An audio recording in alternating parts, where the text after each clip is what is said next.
So another way of harvesting greens is by hand. So let's say you're using the greens harvester and it breaks, or you just, for some reason, it's not working in your system that day.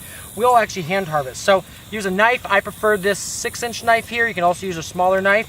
And so what we're just going to do is just kind of trim down as we go till we get a full handful, and then just set that right in our bin there.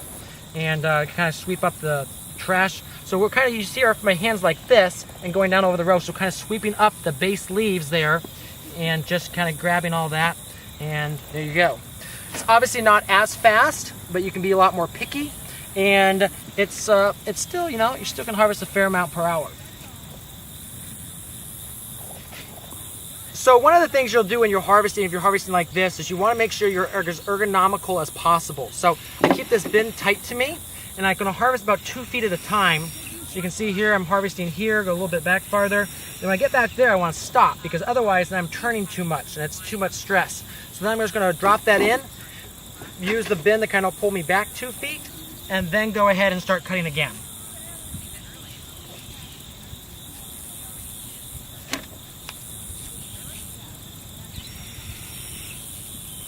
And then again, I'll grab the bin and just pull it back like that as I travel down the bed.